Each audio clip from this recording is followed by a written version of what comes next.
fear of heights, the blinding lights, in search for something that might not exist. On the run, from town to town, chasing shadows for some make-believe. You tried so hard, you tried so long, but somewhere in between you start again. It's all a loop that goes on and on. You'll only understand if you stop to think. You stop to think.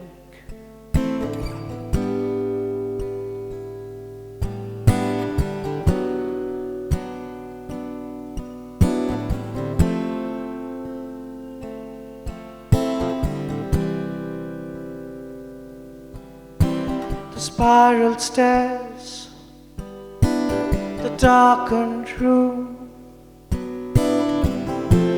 misremembered like a fleeting dream. The tireless waves and counts of foam, they kiss your feet with love and they shy away. You tried so hard, you tried so long, but tell me, did it really make much sense in circle loops that goes on and on? Don't you understand you're lost somewhere? You're lost somewhere.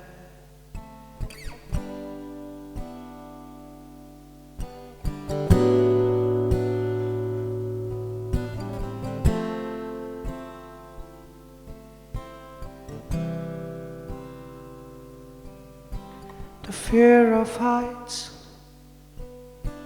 the endless nights, in search for something that might not exist.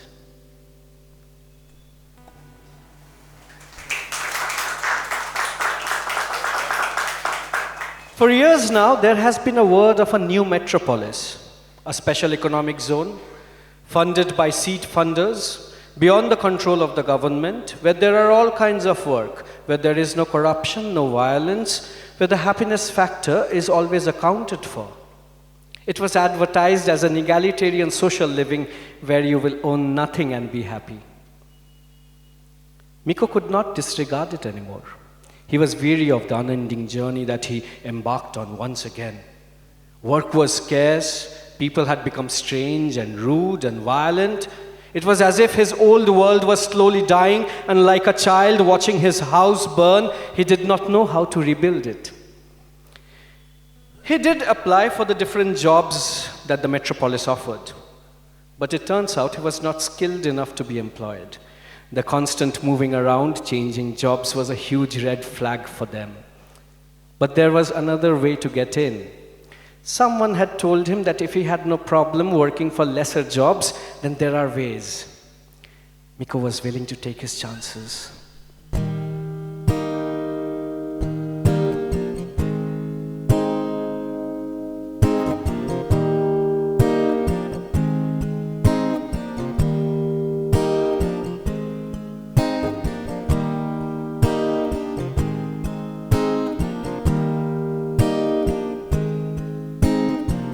You won't believe if I tell you all the shades of lies that I tell myself in a dream.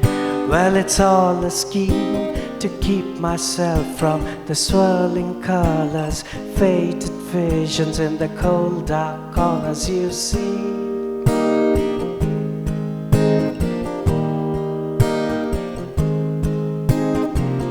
It's hard to reel through the reasons, all the pain and love that whispers through your screams. No, you can't come clean through your museum of stolen letters, through unknown waves of your endless river, it seems.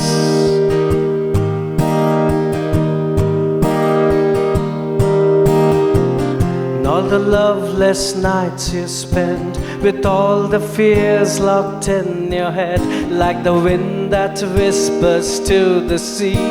But love and death and reality and all the countless stars there is will guide you through the night to me.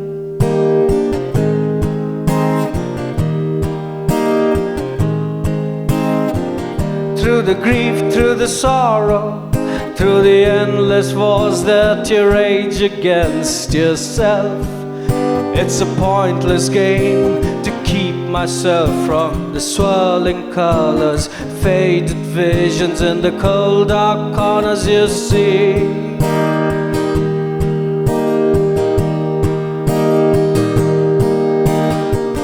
All the loveless nights you spend with all the fears locked in your head, like the wind that whispers to the sea.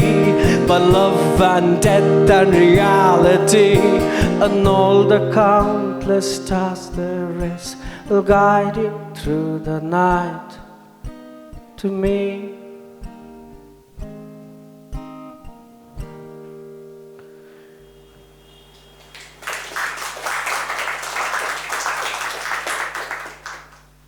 Miko took the early morning train to this indistinguishable small town. From the station, a bus could take you to this stop in the middle of nowhere, which people referred to as the dead zone. With minefields on both sides, an uneven pathway cut through into the horizon. One must strictly follow that. It took him a long couple of hours to reach the high walls of the Metropolis. Beyond the high walls was a huge city, the most prosperous one where there were opportunities. That's what he had heard.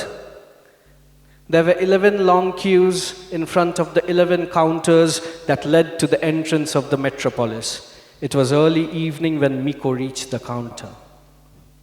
He passed over his documents. The lady at the counter put them in a blue folder and started asking him questions.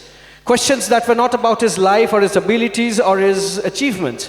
They were more like riddles, as if she was trying to gauge how well he can follow orders. At the end of the interview, he was handed over a 14-page terms and conditions document and asked to sign. He started going through the pages. The woman said something under her breath. He couldn't hear it in full, but figured that she was complaining about him wasting her time. He quickly turned over to the last page, and as he signed the document, a statement caught his eye. Any slight deviation would result into an immediate termination of the agreement.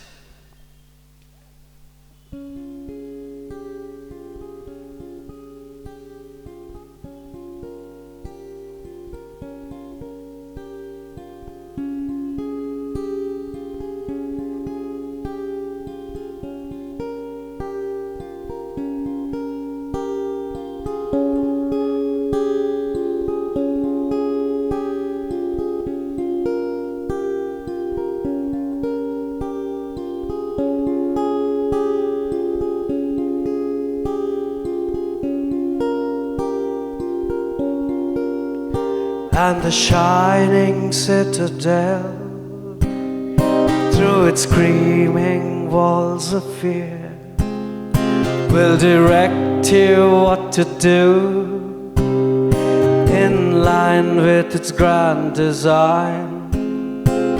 Don't hesitate, just walk in line. Don't break no rules, and you'll just be fine. You'll understand. It's the way of life, it's beautiful and it's so bright. So welcome, my friend. And it's all programmed so well, there's no reason to distrust. Compliance is the key, 'cause it's all for the greater side. right or wrong, no good or bad, it's just the law that you must abide. If you break no rules, if you've done no crime, there's nothing here that you should hide. There's nothing here, my friend.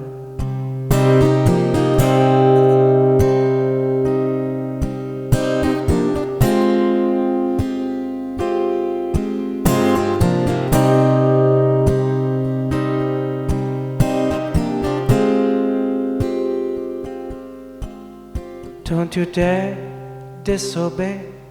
There are consequences. Order must prevail. There's no room for disarray. Don't delay, don't criticize. Just doing too much, don't you cross the line. You'll understand, it's the way of life. It's beautiful with all its might, our metropolis.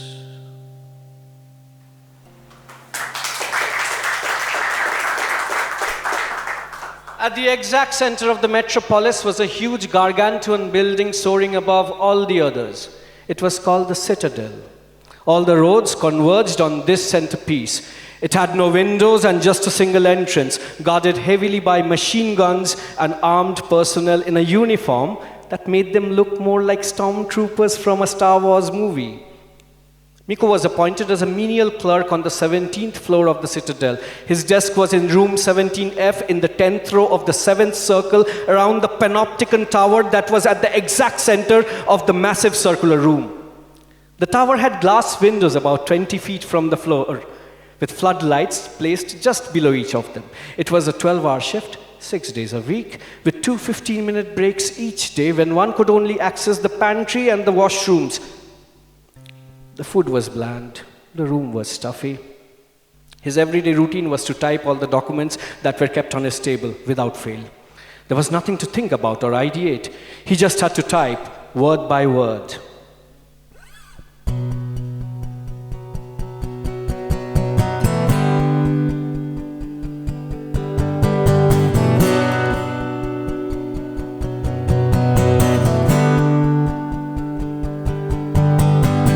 Shut up, sit down, get to work. We own your time, just do what you asked. Don't think, don't drift, no need for that. Just meet your deadlines and it's alright.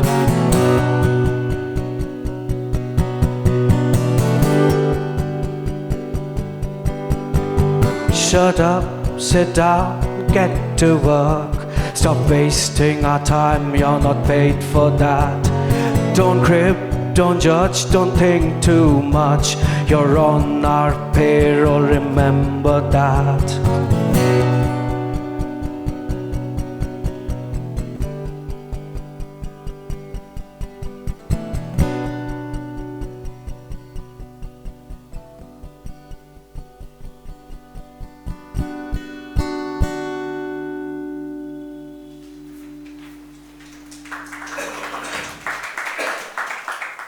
The metropolis had its own pros and cons, and the rules were very simple. You work, you earn, you spend. One could lead a perfectly comfortable life if one restrained from asking the deeper questions of life and kept following orders. Promotions were granted to them who followed them efficiently, while failures led to a relegation to the lower pay scale. Though the human factors of choice and exploration grew dimmer the lower you went down the pecking order, it was still considered as the perfect system that was based on merit and merit alone. After a mere 3 months at the Citadel as a menial clerk, Miko was demoted to the position of a menial laborer, citing the numerous occasions that he failed to meet the target and his inability to adapt to the workplace. He was assigned a new quarter to live in, a tiny single room with plastic walls and narrow air vents. He was always claustrophobic in there. The work at the construction site was tiring, the pay was half. But here, he started making friends with whom he could talk about how it was and how it is. It was sometime in early August that he met Saba again. After all these years, she looked different, broken, helpless, not how she used to be. She was posted at the Citadel, possibly digitizing all those documents. They both had worlds to tell each other, but they couldn't. At first, they kept meeting over weekends, but soon started staying over at each other's place. One could look at them and understand how even in those dystopian times, it is hope that keeps one alive.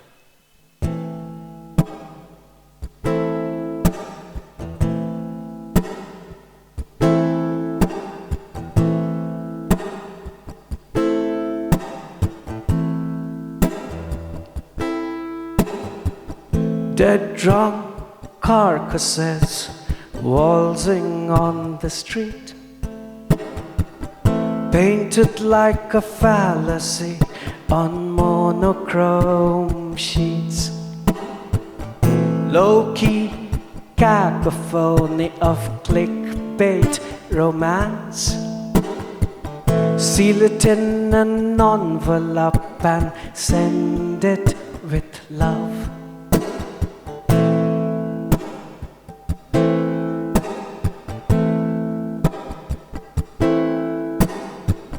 Blindfolded oracles through purple rings of smoke, forecasting prophecies in silent ones and ohs.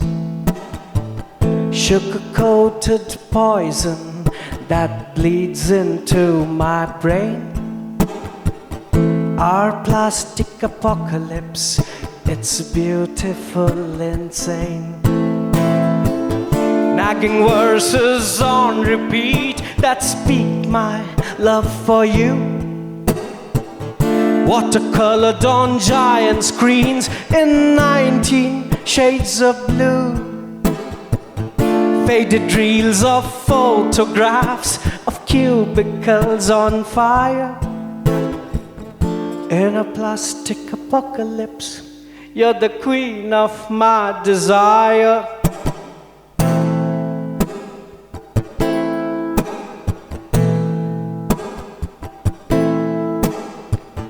Wallflowers on acid trip spell jargon in the air. Caricatured in colors from a time far, far away. Sugar-coated poison that bleeds into my brain. Our plastic apocalypse, it's beautiful, insane. Nagging verses on repeat that speak my love for you. Watercolored on giant screens in 19 shades of blue. Faded reels of photographs of cubicles on fire. In a plastic apocalypse, you're the queen of my desire.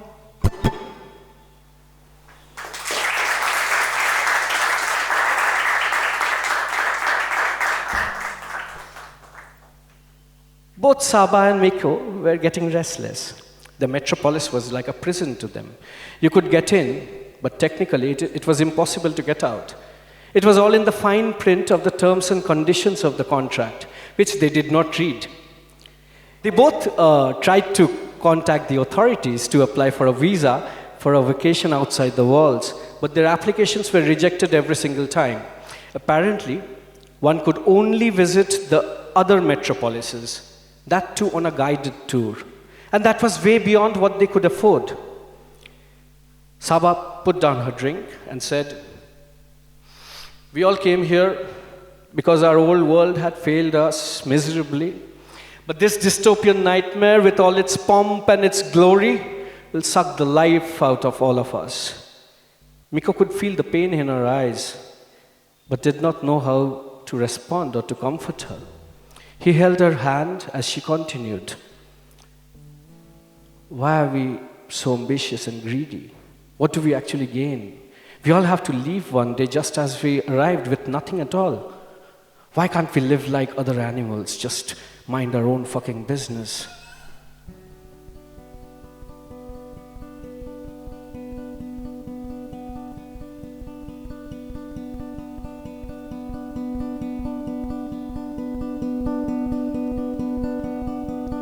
Rolling thunder, hand grenades, orange Cantonese rooftops, sizzling beef on frying pans, Dali's wall of clocks. Spacewalks in golden suits, Colosseum's bloodbath, ragtime marches on the streets, Berlin Wall's demise keeps rolling like a broken LP record. The madness, the destruction and the curse, with no one to watch from our empty space, except for Nick Tesla's Black Knight in retrograde. Tutankhamun's deadly sins, bank runs on the news, the Pacific mushroomed clouds of death, Victorian abuse, masterpieces in shops and flats, the holy birth of doubt, the Wally Walk of Fame on Hollywood Boulevard, the growth of Dr. Faust keeps rolling like a broken LP record. The madness, the destruction and the curse, with no one to watch from our empty space, except for Nick Tesla's Black Knight in retrograde. Razor sharp droid attacks, Sappho's book of love, the tumbling towers of the great citadel, and Noah's lonesome ark, the guillotine smile of Antoinette, dictators on a spike, Khashoggi and the charming prince, psychedelic eyes keeps rolling like a broken LP record. Madness, the destruction and the curse, with no one to watch from our empty space, except for Nick Tesla's Black Knight in retrograde, except for Nick Tesla's Black Knight in retrograde, except for Nick Tesla's Black Knight in retrograde.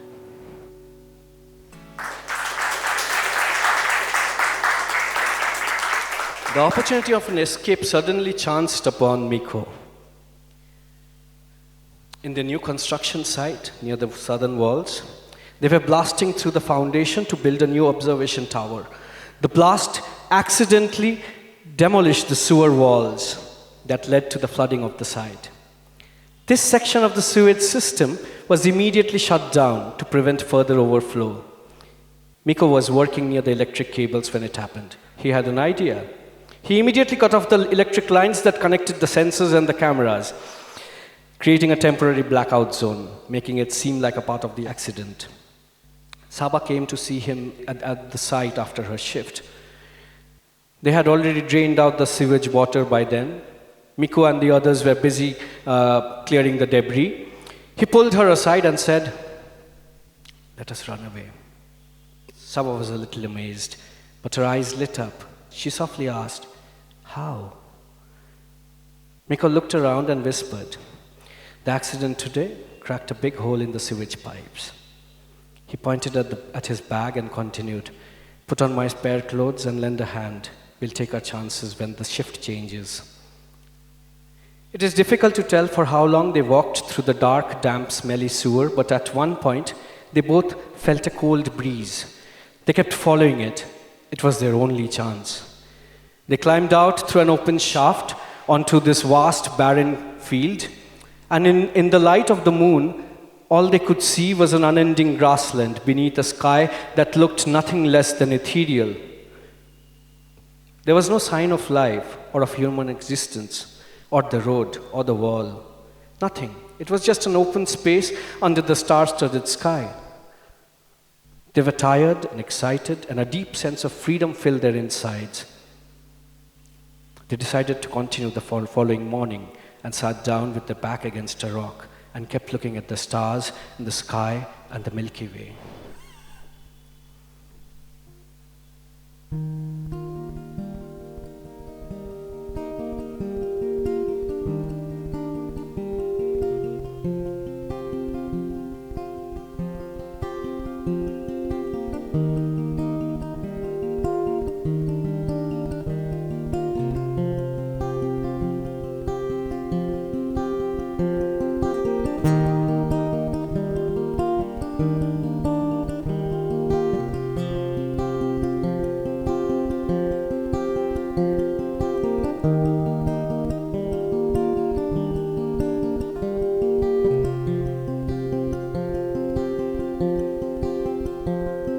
And let us not talk about anything.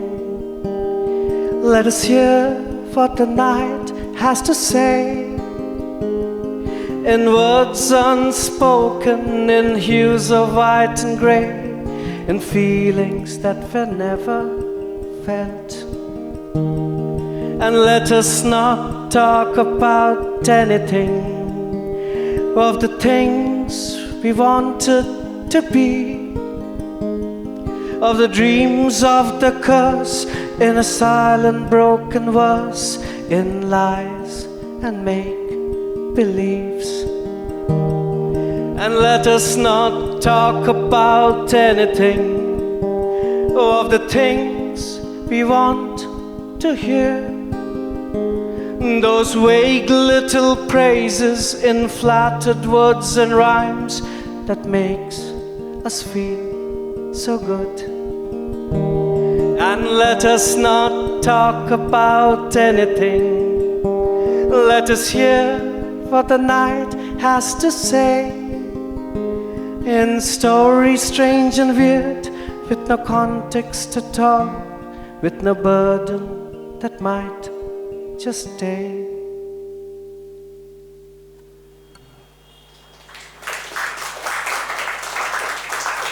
Nico woke up to the first ray of light. He wasn't accustomed to it anymore. His apartment did not get any sunlight because it had no windows. He got up and realized that he was alone. She was not there. He called out for her, but there was no one. All around him was an unending grassland, no trees, no sign of any road, nothing. He did not know what to do. He sat down and silently watched the sunrise as warm tears trickled down his cheeks. Hours rolled by as he kept waiting for her return. A flurry of thoughts rushed into his mind, all at the same time. Did she abandon me? Did someone or something take her while I was asleep? There's no sign of any struggle. At one point, it did occur to him. What if she was just a figment of his imagination? That she actually never existed in the Metropolis? What if he constructed her inside his head just to conduct an escape? He was hungry, thirsty, and was at the brink of abandoning all hope when he faintly heard the noise of a train somewhere in the distance. He got up and started to run frantically towards the sound, completely disregarding that he may be running over a minefield. Or maybe it was not. Maybe it was just a myth. There was no signboard to suggest it. There was this dilapidated railway station in the middle of nowhere. No houses, no farms, no station master, just a station with a half-broken ticket counter. He sat there hoping that a train would arrive, hoping that it would stop. He started going through his journal, a diary of sorts, where he often wrote certain lines and couplets. He quickly went to a fresh page, scribbled a couple of lines, and turned to the page where all the photographs were stacked. She was in none of them, except one maybe, where she was faintly visible in the distance. It struck him strange that They did not have a single photograph together.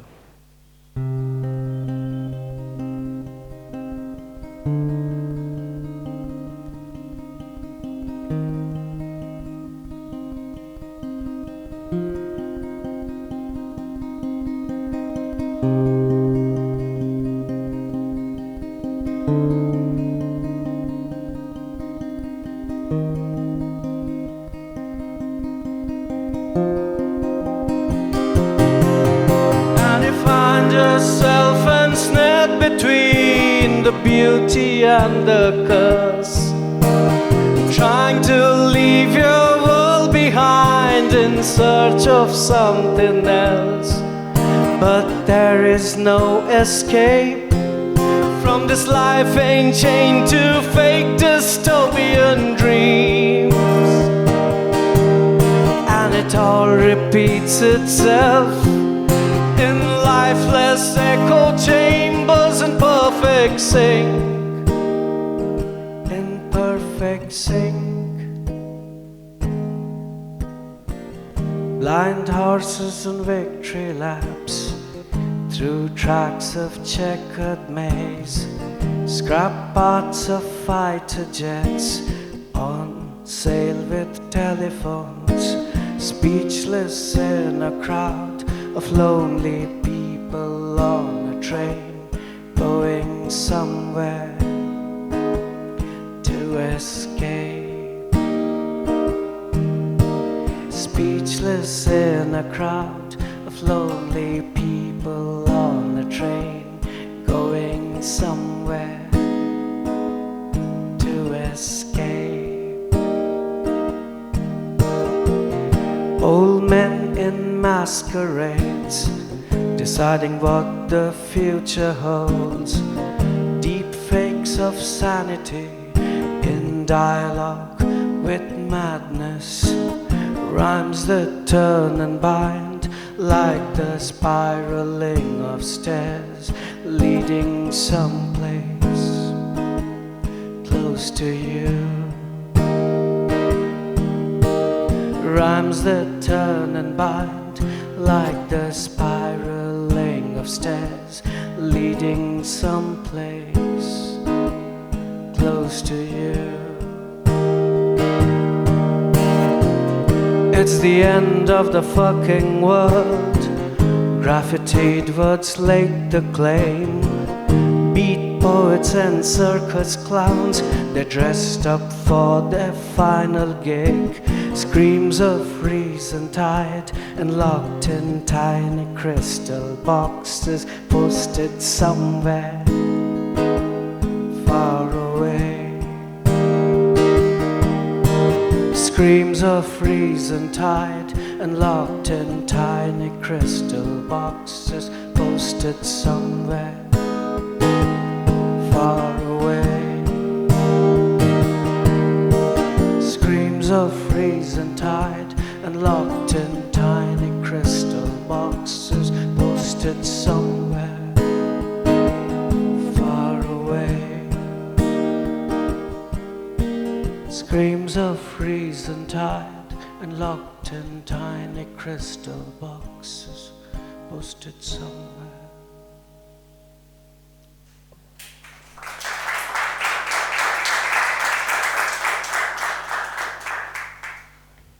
When they went through his belongings, they found a small diary, a daily journal of sorts, along with a few strange photographs tucked in somewhere in the middle. There were some weird paragraphs, which hardly construed to anything logical, a few couplets, some strange drawings along with their translations in written word. The last few pages were a series of oddly written verses. This set had a title, Epiphanies of a Defeated Artist in Denial.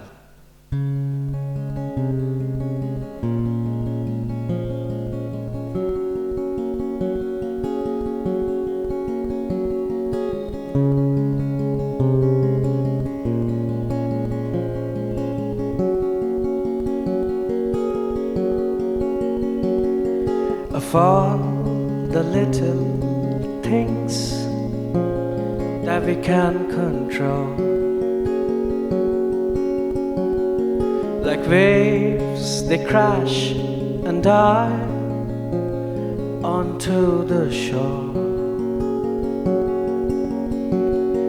that sings of different tales of lands forgotten in time, in laughter and in pain, in sad and broken rhymes.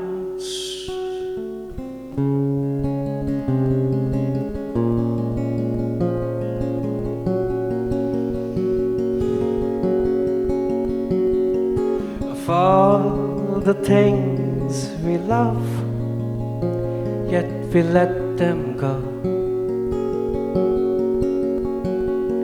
like dreams of better times in subtle words.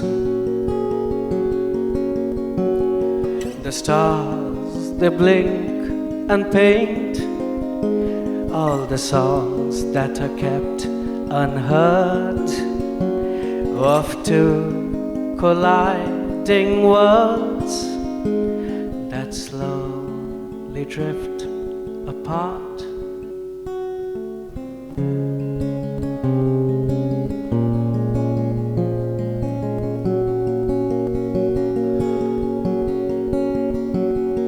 Of all the things we fear to lose someday, that binds us to our cage, shackled up in chains, like the things we can't forgo in hope for better days, that keeps us all entranced in worlds that look the same.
If I could write you a song so sweet that could make you smile in between, that could make you fall in love again,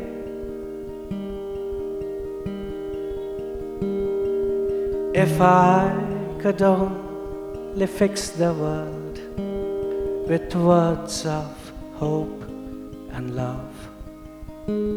But darling, it is beyond repair. And if I could start a revolution with just my strong belief, but darling, I'm too afraid to lose. And if I could build you a world of love woven with threads of light, but darling, there is only darkness. And if I could write you a song so sweet that could make you forget all your wants and your needs, that could save you from from boredom.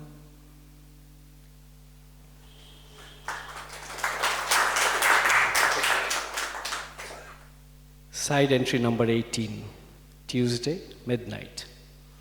The smoking has been a bit more lately. I was trying my best to devise an innovative plan to end things. But a cat kept crying outside. I couldn't concentrate. I sat on my window and looked at the cat. She was white, with some gray patches on her. She reminded me of Gray. She stared at me for a while, as if asking a question. Not getting any reply, she kept calling out to her lost kittens.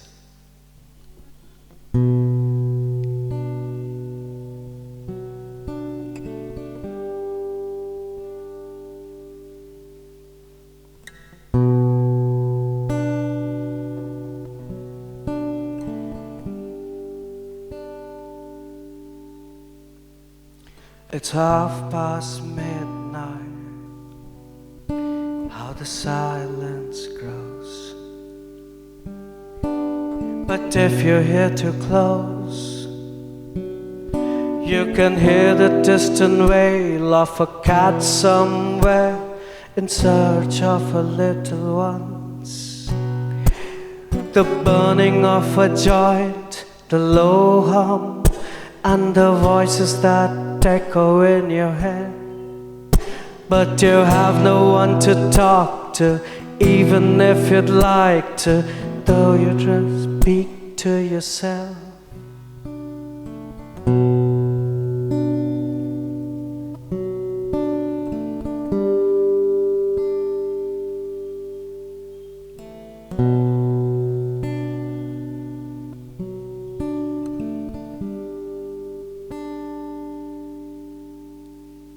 It's midnight. A distant siren fades. It must be raining somewhere, 'cause the cold wind reminds you all those little lies that you keep telling yourself, of all the things you crave for, all your wants and needs, and all your darkest fears. No, you have no one to talk to, not that you would like to, so you just speak to yourself.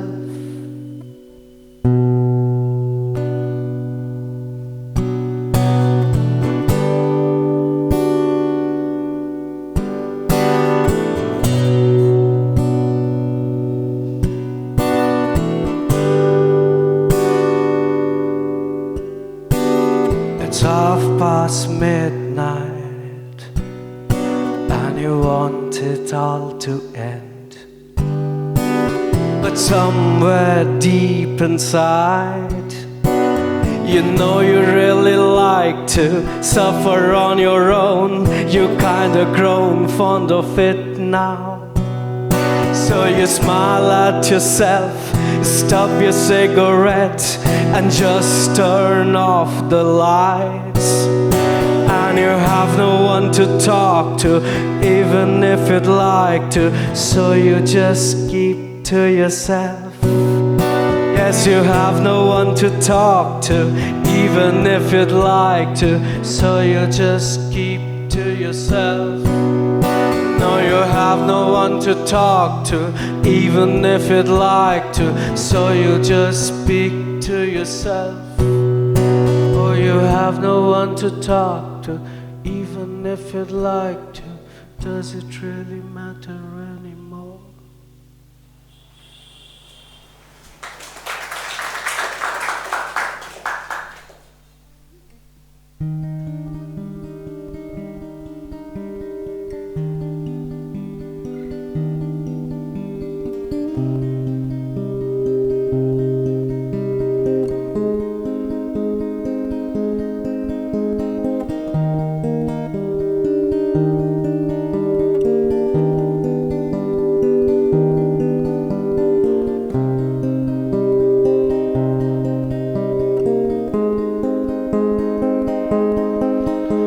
Like a lonely sailor on a leaky boat, trying to find his way home on an empty sea.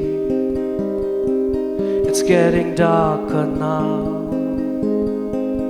like lifeless words in jigsaw pairs that floats through a meaningless ring on plastic screens.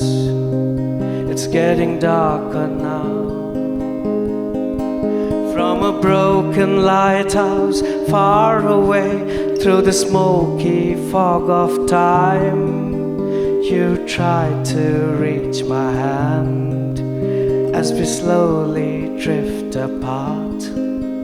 It's hard to see what lies ahead through the blindfolds that we wear. Not that it matters, only gets darker now.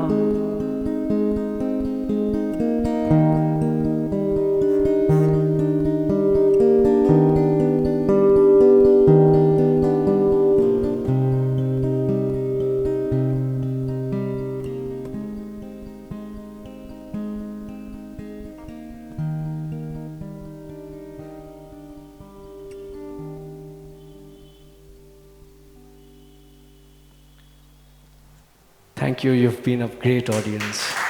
This was the one-man Theatrics, and thank you all. Thank you all for coming down.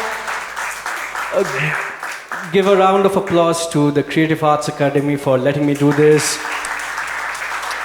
Without some people, I couldn't have done this. First of all, I want to, one of the main people that